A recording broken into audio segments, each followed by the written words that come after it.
The most confusing thing about it is like why it's called I Frankenstein. I don't know. I don't know what this is. Let's just say I'm Frankenstein's monster.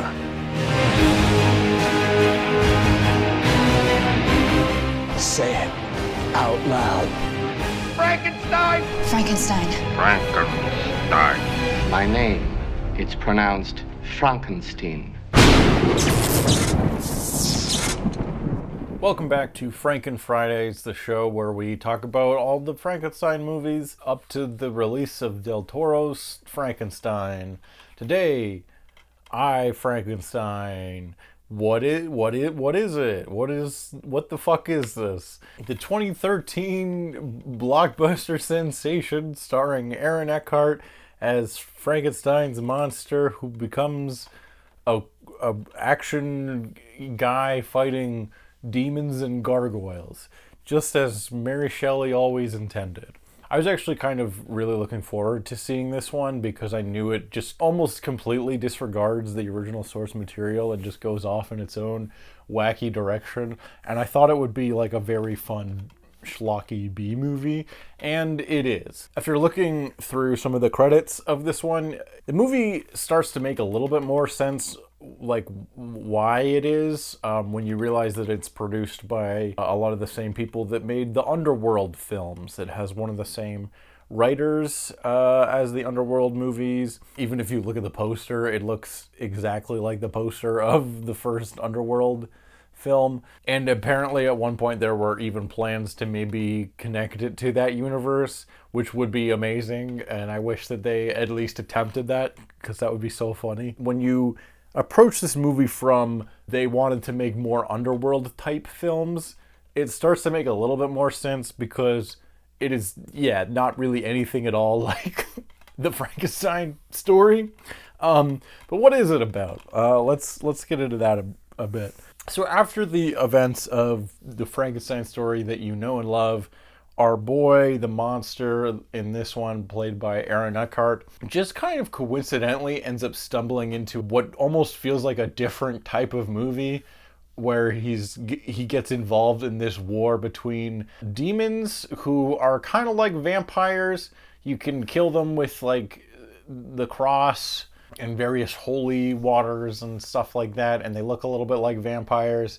And then when you kill them, they burst into fire and their demon soul goes back to hell, which I kind of think is a cool effect, actually. And they're at war with the gargoyles, who are not just stone statues placed on churches and stuff. They're there for a reason. See, they're agents of heaven, essentially angels, and they fight the demons, the ghoulies, and protect the world from the agents of hell. And our guy, I Frankenstein, who goes by Adam in this. Do you get it? Do you get it? Like Adam from the Bible, because he was made of, because he's the first made man, like in the Bible. Do you get it? Basically, the plot is that Bill Nighy, who is the bad guy demon, always lovely to see him, and he has a fun time hamming it up as a goofy villain, and he's great. He's interested in I Frankenstein. I'm just going to call him that because it's funnier, because he is a being without a soul. He's like Buffy. He's like Angel from Buffy. He's a demon without a soul. He's neither living nor dead. He's a person without a soul, so they can use his body. If they figure out how Frankenstein made a guy, then they can use that technology to put a bunch of demon souls into resurrected bodies and take over the world. That's the bad guy plot. So that's why they're interested in him. And the gargoyles are like the good guys, and they're like, you can actually help us because you're like super strong or whatever, and you can help us fight the demon war. And I Frankenstein's like, oh, I'm rejected from man's world, why would I care about saving it? I'm truly ambivalent towards good and evil. And then it goes to like modern day, and the secret war of gargoyles and demons it's still going on, and I Frankenstein is caught in the middle, and sometimes he fights demons because otherwise they fight him or whatever. It's very schlocky and very over the top. I kind of appreciate certain aspects of this. Like, I kind of appreciate how much this movie takes itself seriously with such a goofy ass premise. And I also kind of love how hard and how quickly it goes into like hard, wacky fantasy world lore. We open the movie with like a brief, almost like flashback previously on section where they like quickly recap like the story of Frankenstein. He made a guy, it didn't turn out good, the guy ends up killing Victor's wife. That basically all happens. And then they're like, and then I found some demons, and it turns out they were fighting a war against the gargoyles, and this is a war that's been going on for centuries, and I'm caught up in the middle of it. And then like within the first like 20 minutes or so, we get like a huge demon gargoyle battle. It's like clearly trying to be on the par of something like Lord of the Rings. And I'm like, this is kind of crazy to go this hard this quickly in a 90-minute movie. But in a way, I kind of appreciate how hard this commits to its batshit insane premise. This is a very fun movie to have some drinks with. It reminded me a bit of like Angel or Buffy, Blade a little bit. Kind of like a modern urban fantasy type thing where there's monsters and demons and vampires or whatever.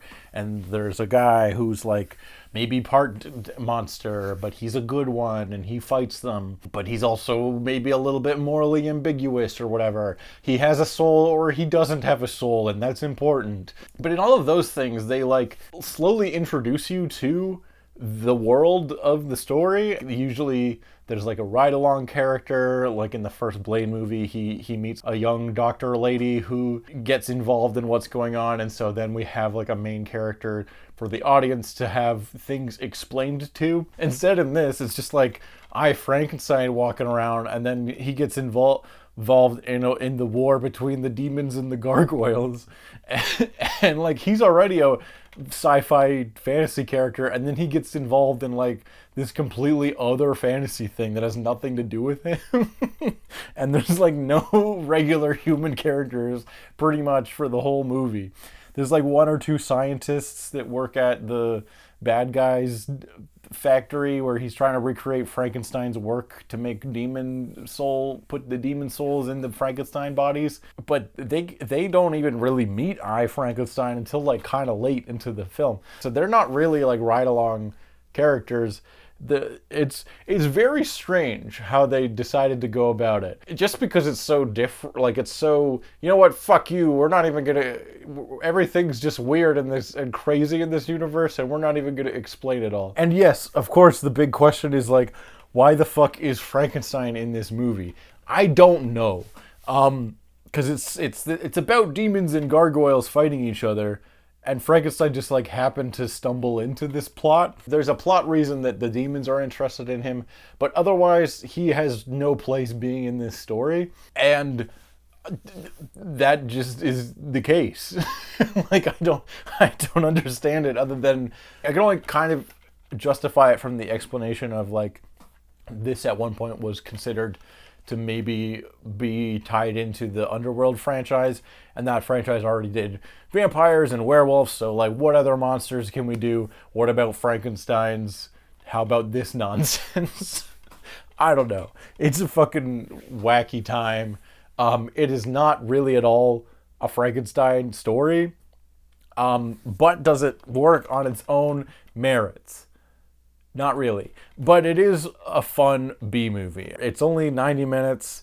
If you get some drinks together and you just want to watch crazy, dumb Frankenstein versus gargoyles and demon action, I think it kind of is fun for that purpose. And honestly, for 2013 or whatever, there's a lot of crazy VFX in this movie, and they look pretty good for what it's going for.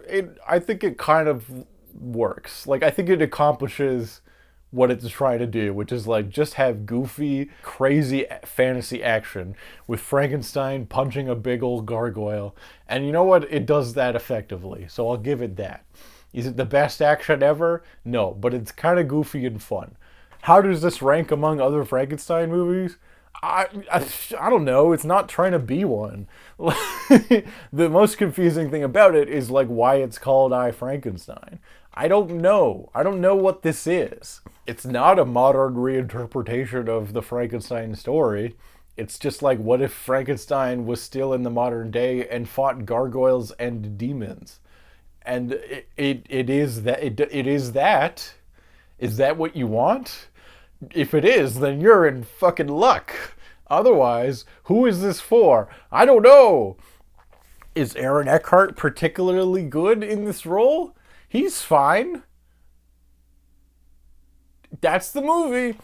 Tune in next time where I talk about another Frankenstein movie. Bye-bye.